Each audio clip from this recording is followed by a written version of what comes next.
Please help to me reach 1,000 subscribers. My name is Evelyn, and this is the night my double life came crashing down. I told my husband I was spending the evening with friends. A harmless lie, or so I thought. But fate has its own brutal sense of timing, because the moment I lifted a bite of risotto toward my lips, I looked up and saw my husband standing across the restaurant. Our eyes locked. The room didn't spin, it dropped out from under me. I froze, fork suspended, breath trapped in my throat. And Nathan, my steady, gentle, trusting husband, he just stood there looking straight at me. His face was a storm of disbelief, pain, and the cold realization that everything I'd told him that night was a lie. Before anyone judges me, you need to understand how I ended up in that disaster of a moment. Nathan and I had been together for 7 years, married for 5. Our life was stable, predictable. Maybe too predictable. The spark that used to pull us together had faded until we were more like polite roommates sharing a mortgage and 2 golden retrievers. Then Eric showed up at work. He was new, charming, bold in a way I hadn't felt around in years. He noticed everything: my haircut, my coffee habits, the color I painted my nails. It felt intoxicating to be seen again.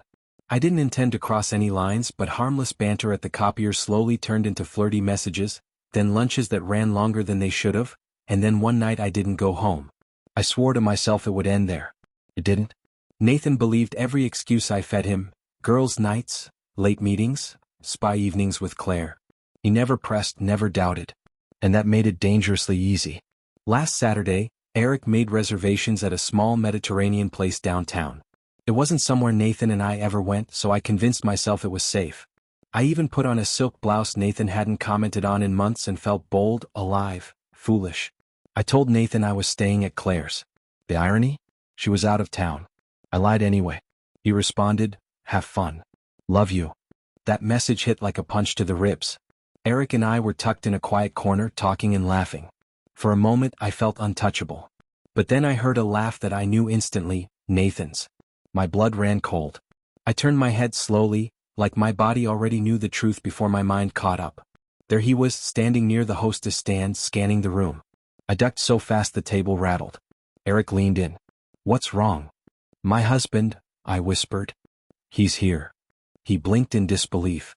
"You're kidding." I wasn't. I tried to leave, but it was too late. When I stood to grab my purse, Nathan's gaze collided with mine. And everything inside me collapsed. He didn't shout. He didn't demand answers. He just stared at me like he was watching our marriage crumble in real time. Confusion, dawning understanding, then heartbreak so sharp it looked like it physically cut through him.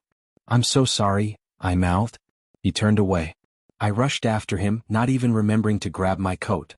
By the time I caught up, he was outside by his car, his breath fogging in the icy air. "Nathan, please," I pleaded. "Just let me explain." "Explain what?" he asked without even looking at me. "That you weren't with Claire? That while I'm doing grocery runs and walking the dogs, you're out with your coworker?" I felt every word like a slap. It wasn't supposed to happen like this. He finally looked at me, hurt carved into every line of his face. "How long?" I hesitated. His laugh was hollow. "That long then?" 3 months, I admitted quietly.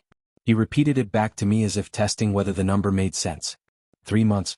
"And every night you kissed me goodnight, every morning you told me you loved me." "I do love you," I tried. "Don't," he said, stepping back as if the word itself burned. The silence between us felt suffocating. "Who else knows?" he asked. I couldn't answer. Claire knew. Some coworkers probably guessed. I had turned our marriage into a secret everyone shared except him. He shook his head. "You made me into a joke." I broke then.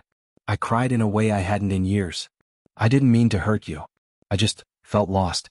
We were falling apart." "So you chose lying over talking to me?" he said. "I thought you stopped caring." He stared at me for a long moment. "You know what's crazy?" he said. "I came here tonight to surprise you. I wanted to grab dinner from your favorite place and bring it to Claire's. Just to show you I still cared." I covered my face with shaking hands. "Oh God." "Yeah," he whispered. "Guess I was the only one trying." He got into his car. "Nathan, wait, please."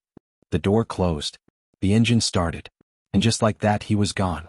I stood on the sidewalk, shaking, watching the taillights disappear. I had destroyed the one piece of my life that had ever been solid. I didn't go back to Eric. I went home alone and sat in the quiet, staring at the remnants of our life together. His favorite shirt draped over a chair, Our honeymoon photos smiling back at me from the dresser. I called, texted, begged. Nothing. 2 weeks later, a plain manila envelope appeared in my mailbox. Divorce papers. No note. No explanation.